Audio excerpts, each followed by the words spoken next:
What would you do if your child revealed a terrifying secret about someone you trusted? An 8-year-old girl shared something so shocking about her stepmother that it turned her father's world upside down. He hid in a closet to uncover the truth, and what he heard will leave you speechless. Stick around to see how this father fought to protect his daughter from a chilling betrayal. Sunlight streamed through the curtains of a small apartment, casting long, eerie shadows across the living room floor. David, a man in his early 40s, sat on the couch, his gaze lost in the void. The TV droned with news in the background, but his thoughts were far away, tangled in the painful memories of the past year. It had been just over 12 months since he lost his wife, Helen, the mother of his daughter Sophie, in a devastating car accident. The months that followed were a whirlwind of grief, confusion, and change, pulling David and Sophie into an emotional storm. Have you ever faced a loss that changed everything? Marina entered their lives like a beacon of light. She was an attractive woman with a warm smile and a captivating personality. They met at work, where she took on the role of head of HR. At first, their interactions were strictly professional, brief chats about work, nothing more. But over time, those chats turned into coffee breaks, then dinners, and before David fully realized it, Marina had moved into their home. She seemed like the perfect partner, someone who could help heal their broken family. But was she too good to be true? A sudden noise from the hallway snapped David out of his reverie.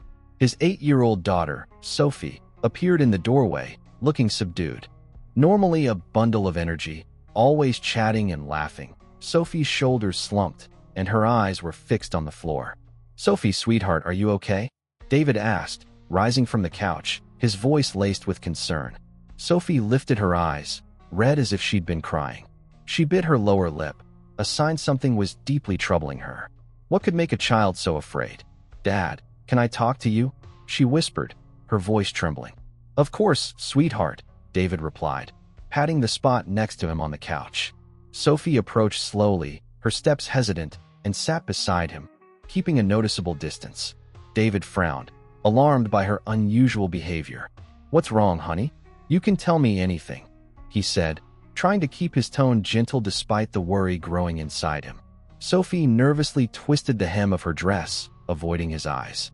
"I don't know how to say it," she murmured, her voice shaky. "Sweetheart, whatever it is, you can trust me.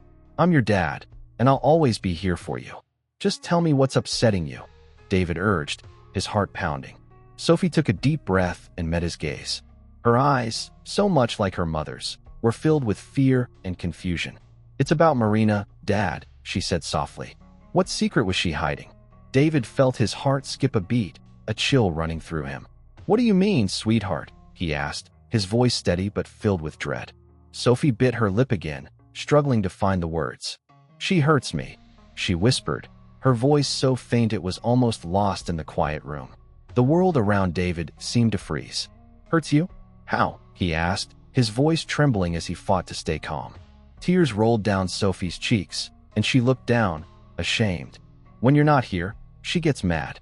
She yells mean things at me, and sometimes she pushes me or grabs my arm really hard." Could the woman he trusted be a monster behind closed doors?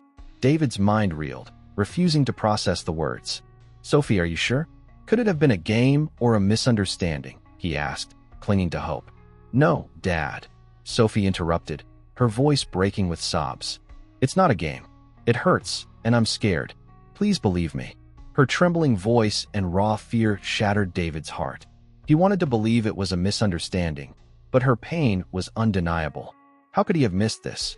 "Sophie, sweetheart, I believe you," David said, his voice cracking as he pulled her into a tight hug. She sobbed against his chest, her small body shaking.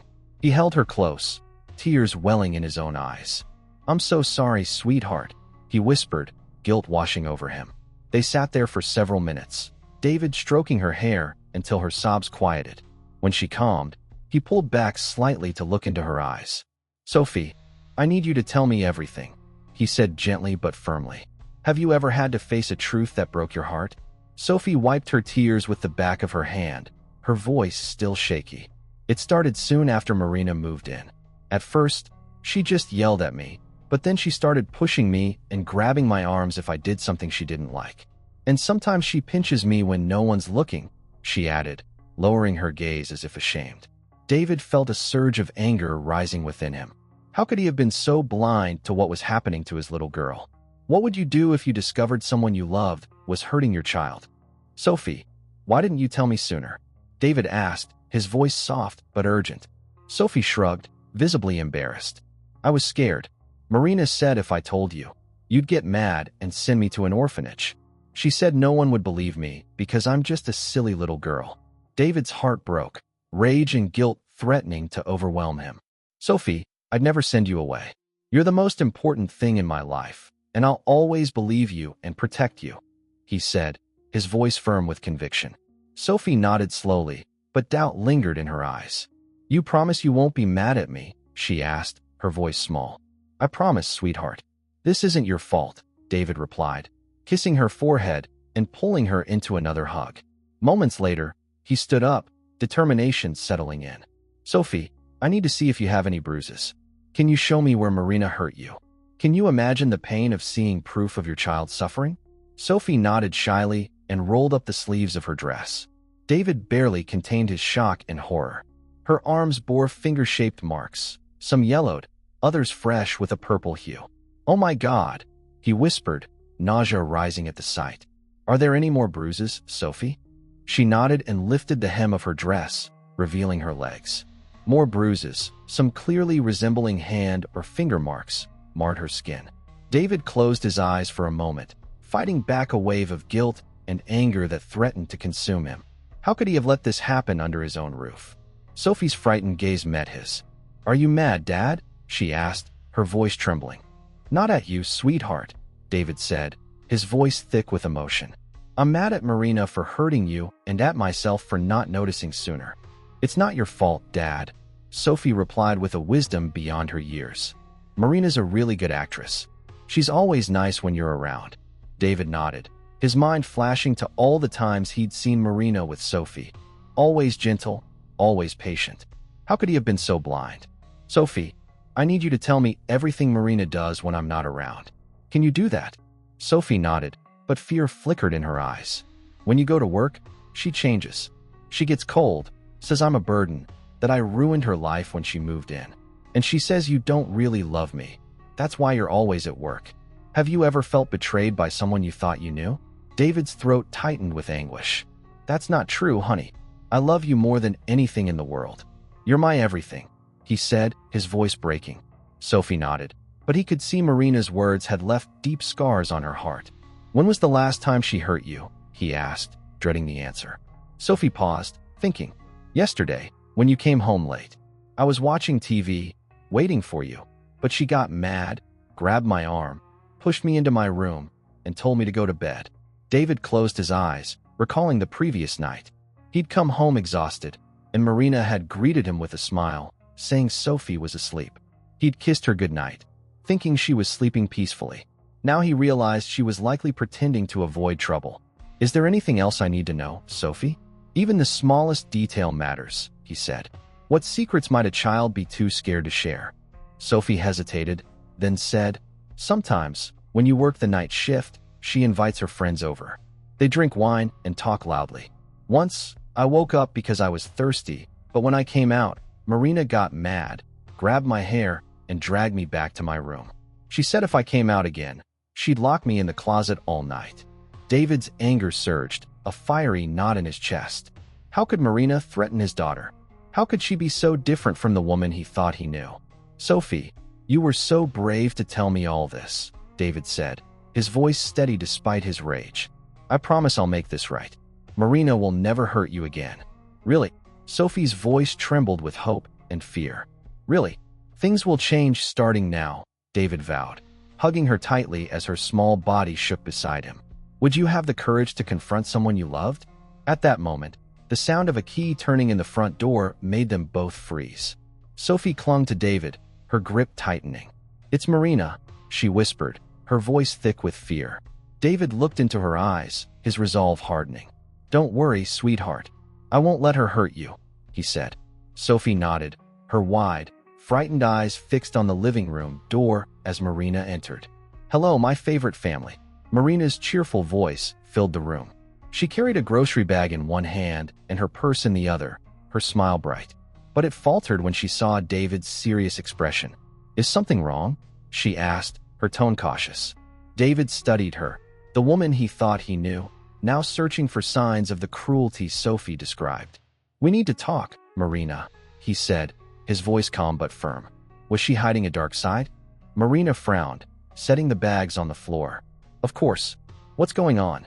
David turned to Sophie, who watched with fear in her eyes. "Sweetheart, go to your room for a minute. Dad needs to talk to Marina alone." Sophie hesitated, worry etched on her face, but nodded and headed to the door. As she passed Marina, David noticed her flinch, avoiding contact with the woman. His heart ached at the sight. Once Sophie was gone, David faced Marina. Her smile had vanished, replaced by wariness. "David, you're scaring me." "What's happening?" she asked. David took a deep breath, struggling to stay composed. "Sophie told me something that worries me deeply," he said, his voice steady but heavy. Marina blinked, her expression shifting to a mix of surprise and something unreadable. Guilt, perhaps? "What exactly? What are you talking about?" she asked, a slight tremor in her voice. David crossed his arms, fighting to keep his emotions in check. "Sophie says you hurt her when I'm not around. That you yell at her, push her, even threaten her." Marina let out a nervous laugh, her eyes darting around the room. "That's ridiculous. You know how much I love Sophie. I'd never hurt her." "I saw the bruises, Marina," David said, his voice low and dangerous. "On her arms and legs. Finger marks.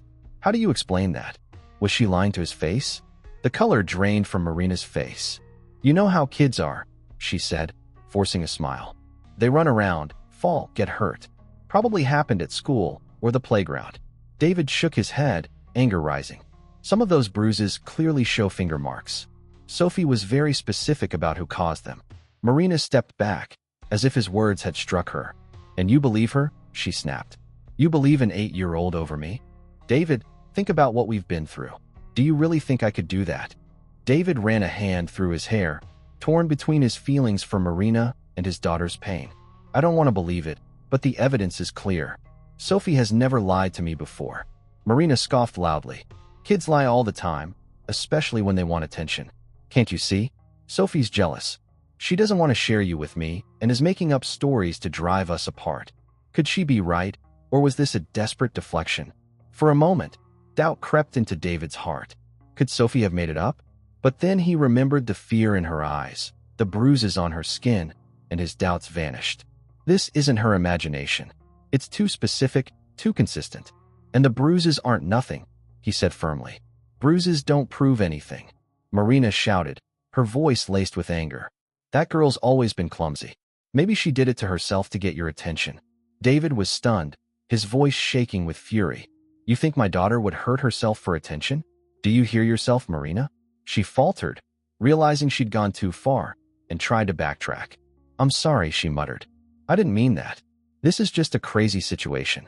I love Sophie like my own daughter. I'd never hurt her. Was her remorse genuine, or just another act?" "Then explain why my daughter is afraid of you," David pressed, his voice rising. "Why she trembles when you walk in. Why she says you threatened to lock her in a closet when your friends came over."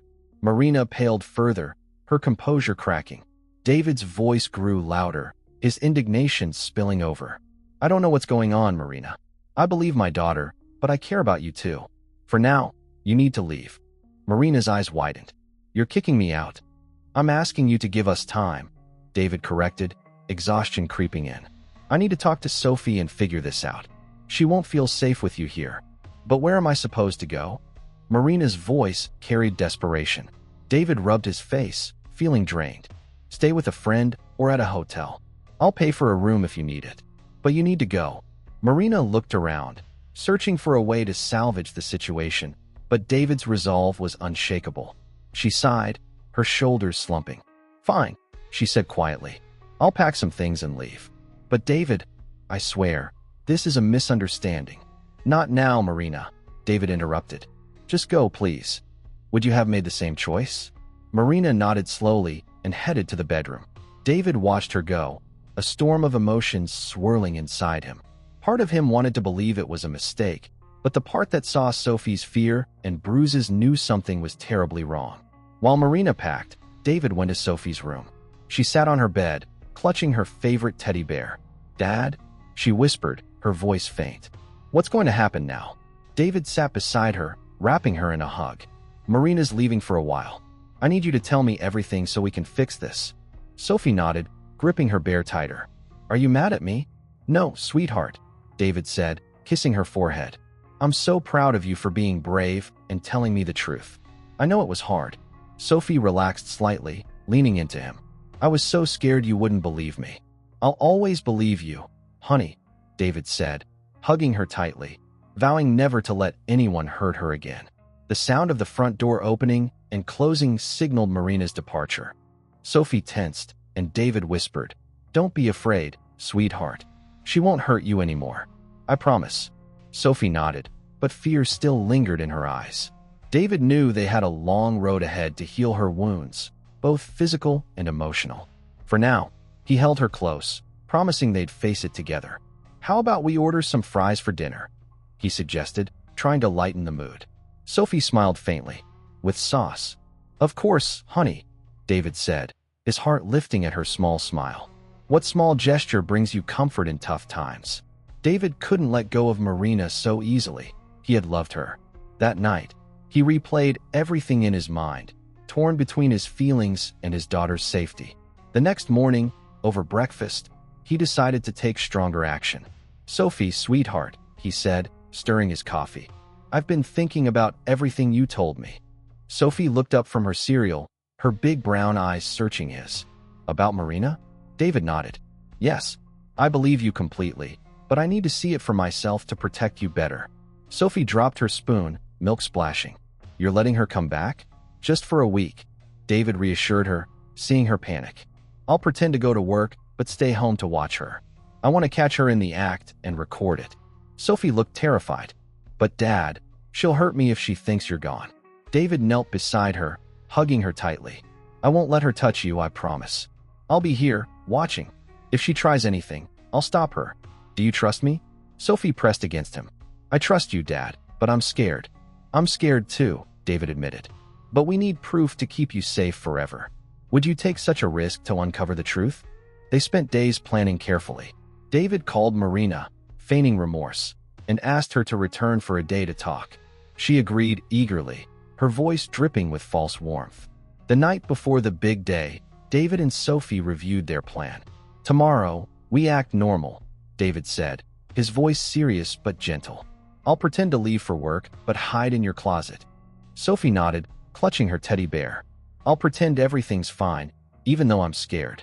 "I know it's hard," David said, stroking her hair. "Act natural, or she'll suspect something." "What if she hurts me before you can get out?" Sophie asked, her voice trembling. David's heart ached. "I'll be watching closely. If you feel scared, shout our code word, and I'll be there instantly." "Strawberry ice cream," Sophie whispered, recalling their signal. "That's right," David smiled. "And I'm so proud of you. You're the bravest girl I know." Sophie hugged him tightly. "I love you, Dad." "I love you too, my brave little girl," he replied, kissing her forehead. The next morning, David woke before dawn, his stomach knotted with anxiety. He dressed quietly, preparing for the challenge. When he woke Sophie, she was already up, eyes wide with fear, but ready. "Ready, sweetheart?" he asked. She nodded. "Ready, Dad." They ate breakfast in tense silence, too nervous to talk. As David washed dishes, the doorbell rang. "That's probably Marina," he said, drying his hands. He knelt before Sophie. "Act normal. I'll be here the whole time." David opened the door to Marina's nervous smile. "Hi, honey," she said. "Thanks for giving me another chance." David forced a smile. "Come in. I'm heading to work." Marina entered, her eyes scanning the room. When she saw Sophie, her smile widened. "Sophie, sweetie, I missed you." Sophie mumbled a greeting, avoiding her gaze.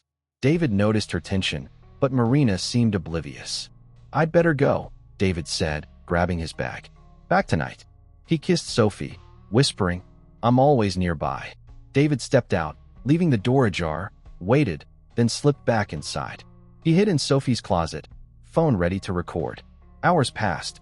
Marina seemed kind, but then her voice turned cold. "We need to talk, Sophie," she hissed, looming over her. About the lies you told your dad. Sophie shook, saying, "You hurt me." Marina laughed cruelly. "I haven't even started." When Marina grabbed Sophie's arm, Sophie screamed, "Strawberry ice cream." David burst out, catching Marina off guard. "I heard everything," he roared, holding up his phone. Marina left, defeated. David held Sophie, promising to keep her safe. Later, they ran into Marina at a store. She begged to explain, but David stood firm. "Stay away," Sophie whispered. "Just us, Dad." He promised, hugging her. Did David do the right thing? Share your thoughts in the comments. It helps us create more stories. Subscribe, hit the bell, and check our story catalog in the description. See you next time.